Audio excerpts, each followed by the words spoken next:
A few moments later. Hello guys what's up, कैसे हैं आप सभी लोग। तो आज के व्लॉग की जो शुरुआत हो रही है, अभी रात हो रही है रात से। बिकॉज़ हो ये रहा है कि लॉकडाउन है, घर में है सभी और बाहर मैं ज़्यादा निकल नहीं रहा हूँ। वैसे लॉकडाउन ओपन हुआ है फिर भी तो मतलब इतना ज़्यादा कंटेंट मिलता नहीं है, तो मैं जो भी 1 दिन या 2 दिन का कंबाइन करके एक वीडियो एक व्लॉग के अंदर डालता हूँ। तो आप उस हिसाब से उस चीज़ को मैनेज कर लीजिएगा।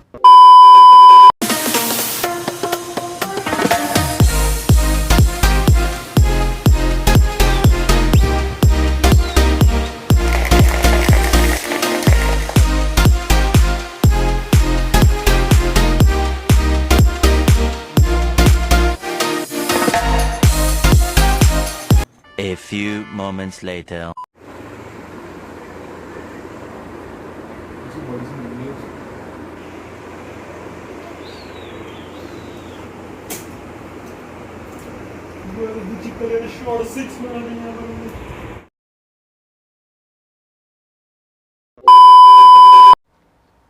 सो कैसे हैं आप सभी लोग।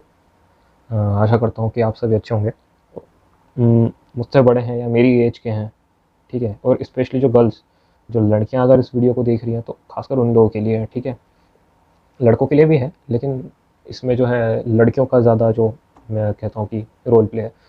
तो बात कुछ इस तरह से है कि इंडिया में एक प्रॉब्लम देखने को मिली कि 2010 के बाद से, ऑलमोस्ट 2010 के बाद से लोगों ने लेट शादी करना चालू करी है।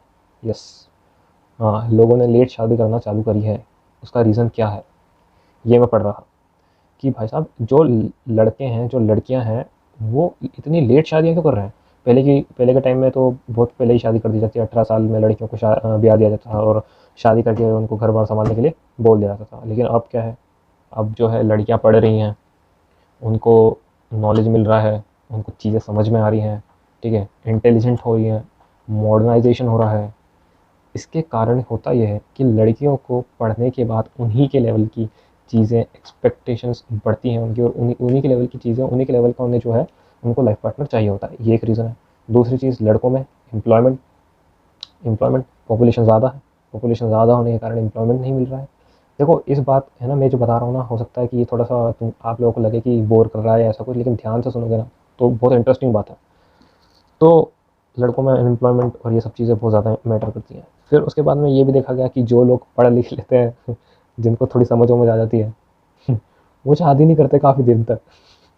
हाँ, वो मतलब कि अगर 100% जो है, अगर लड़के हैं तो 100 में से ना, जो क्या बोलते हैं, अगर 20 या 30% लोगों ने जो है पढ़ाई कर ली है अच्छे से, ठीक है, अच्छे से पढ़ाई कर ली है, तो उसमें से करीब करीब 10% लोग, उस 30% में से 10% लोग ही शादी करते हैं। बाकी लोग बैचलर रहते हैं, कुंवारे रहते हैं, ज़िंदगी जीते हैं अच्छे से। तो ये भी एक रीज़न है भाई साहब, ठीक है, कि लोग ज़िम्मेदारियाँ इतनी जल्दी लेना नहीं चाहते हैं, ज़िंदगी जीना चाहते हैं, ठीक है। साहिल खान बन रहे सब, तो अच्छी बात है। तो यही एक रीज़न था। तो ये सब तो ठीक है, मतलब कि ये सब फैक्ट्स फिगर्स वगैरह बताना, मैं अभी बताने के लिए नहीं बैठा हूँ। लेकिन बस मेरा यही था कि ये यही बताना था कि मतलब कि आजकल जो है यूथ जो है लेट जो है शादी कर रहा है। तो इसमें मेन चीज़ है, मेरा ओपिनियन क्या है। मेरा ओपिनियन क्या है, मेरा ओपिनियन है, कास्ट के बेसिस पे डिस्क्रिमिनेशन जो किया जाता है, जो जात भेद किया जाता है, ठीक है, जाति भेद किया जाता है, कलर का जो डिस्क्रिमिनेशन किया जाता है, भेद किया जाता है, उसके अगेंस्ट हूँ मैं। उस चीज़ के अगेंस्ट हूँ मैं। अगर हमारे इंडियन यूथ, इंडियन कल्चर में अगर शादी अगर होती भी है, ठीक है, मेरा ओपिनियन इस चीज़ के ऊपर ये है कि अगर शादी होती भी है तो इंटरकास्ट मैरिज को प्रमोट किया जाए। इसके अंदर ये एक पॉइंट आया था, इसी चीज़ टॉपिक के अंदर मैंने पढ़ा था, तो कि हमारे इंडिया में अब इम्प्रूवमेंट हो रहा है। अराउंड अराउंड 65 to 70% लोग इंटरकास्ट मैरिज को एक्सेप्ट करने लगे हैं। जी हाँ, और 30% ऑलमोस्ट एक्सेप्ट अभी भी नहीं करते। अभी भी उनके दिमाग में ऑर्थोडॉक्स मैंटेलिटी है, क्योंकि वो रूरल एरिया से बिलोंग करते हैं, पुराने ज़माने के लोग हैं, ठीक है। और उनके बच्चे जो पले बड़े हैं उसी इन्वायरमेंट में पले बड़े हैं, तो उनकी भी थिंकिंग उसी तरह से है जिस तरह से उनके पेरेंट्स की है। सो ये चीज़ें होती है, चलती है, धीरे धीरे चीज़ें सही हो रही है, इम्प्रूव हो रही है। तो मेरी मेरी जो सबसे मोस्ट पर जो चीज़ है जिसके ऊपर मैं फोकस करता हूँ, जिसके ऊपर मैं ध्यान देता हूँ कि यार हाँ, इंटरकास्ट मैरिज होनी चाहिए, ठीक। दूसरी बात, इंटरकास्ट मैरिज ज़्यादा सक्सेसफुल मैं कह सकता हूँ कि हो सकती है अरेंज मैरिज के। क्यों? बिकॉज इंटरकास्ट मैरिज में लड़के के ऊपर ज़्यादा जिम्मेदारी होती है rather than arrange marriage. Arrange marriage को मैं समझता हूँ कॉम्प्रोमाइज़ मैरिज, ठीक है जी हाँ, अरेंज मैरिज को मैं कॉम्प्रोमाइज़ मैरिज समझता हूँ, उस मैरिज को मैं प्यार नहीं समझता, ठीक है। प्यार वगैरह की जो भी डेफिनेशन होती होगी मुझे नहीं पता, लेकिन अगर लोगों ने कई बार देखा है कि रिलेशनशिप में जब वो आते हैं तो वो 1 महीना, 2 महीना, 3 महीने, 4 महीना, 5, 6 महीना, 1 साल, 2 साल रहते हैं, उसके बाद ब्रेकअप हो जाता है सडनली।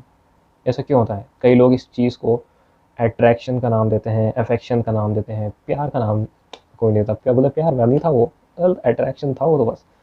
कोई बोल देता है कि लड़की को पैसे से प्यार था, या कोई लड़का बोल देता है कि यार लड़की अच्छी दिखती थी इसलिए अट्रैक्ट हुए एक दूसरे की तरफ। ये सब चीज़ें होती है। तो यार जब 2 साल तुमने रिलेशन में रह कर के एक दूसरे को समझने की कोशिश की और उसके बाद तुम्हारा जो है ब्रेकअप हो गया, किसी किसी का तो 7 साल 8 साल में भी होता है।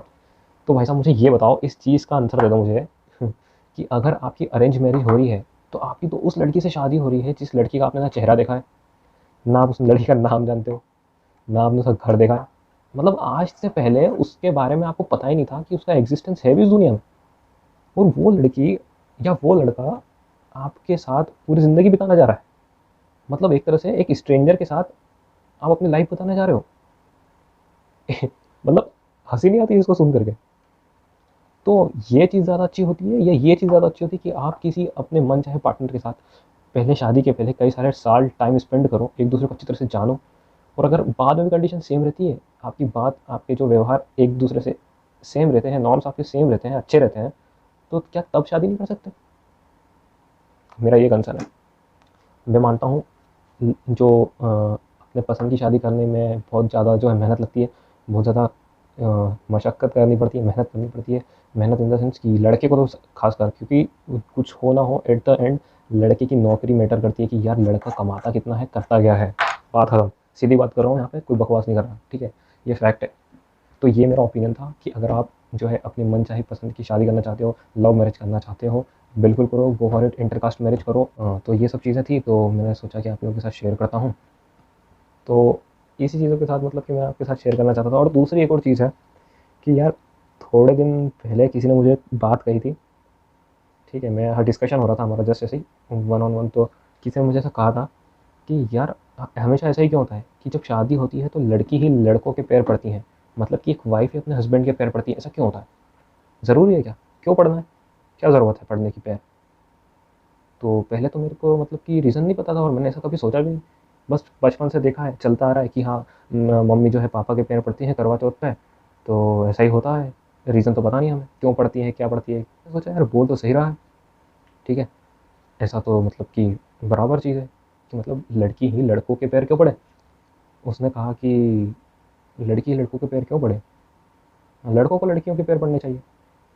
मैंने बोला ये भी बात सही है। फिर एक तरफ से दिमाग में आया कि पैट्रियार्कल सोसाइटी है ये तो, ठीक है? पुरुष प्रधान सोसाइटी है ये, भाई साहब मेल डोमिनेंट सोसाइटी है। पर मैंने बोला कि नहीं, अब ऐसा नहीं है, सब बराबर है। तो तब मैंने सोचा उस बात को कि हाँ, ये चीज़ भी थोड़ी-सी मुझे लगी कि हाँ, ये भी चीज़ थोड़ी गलत है कि मतलब कि लड़कियों से मतलब आपकी अगर मतलब जो भी हैं वाइफ़ है वगैरह जो भी, वो आपके पैर क्यों पड़े यार? कोई ज़रूरत नहीं है। ये भी मैंने एक नई चीज़ सोची, ये एक नई चीज़ समझी, और यही मेरे ओपिनियन थे, यही मेरी चीज़ें थी। तो अगर आपने अभी तक सुना है तो thank you for listening to me, और आपने अपना टाइम दिया। आई होप कि आपको काफ़ी अच्छा लगा ये सुन कर के, जो भी मेरे थिंकिंग थे, जो भी मेरे थॉट्स थे, जो भी मुझे ऐसा लगता है कि ये चीज़ सही है, मुझे ऐसा लगता है, वो मैंने आपके साथ शेयर की। अगर आपको वीडियो पसंद आया तो लाइक, कमेंट, शेयर, सब्सक्राइब ज़रूर करिएगा, और फिर मिलेंगे, तब तक के लिए बाय बाय, टेक केयर, नमस्कार, जय हिंद। तो हम लोग यहाँ पे आए हुए थे एग्जाम देने के लिए। हमने सोचा कि चलो वीआईपी रोड पे घूमने आ जाते हैं। तो वीआईपी रोड पे वीआईपी लोग के साथ घूमने आए हुए हैं। हमने बोला कि ब्रिगेडियर साहब चिकन खा लेते हैं, तो ब्रिगेडियर साहब ने मना कर दिया। काय को मना किया तुमने? अरे हमने सोचा अभी ठंड लगेगी उसके बाद जाएंगे तो खाएंगे।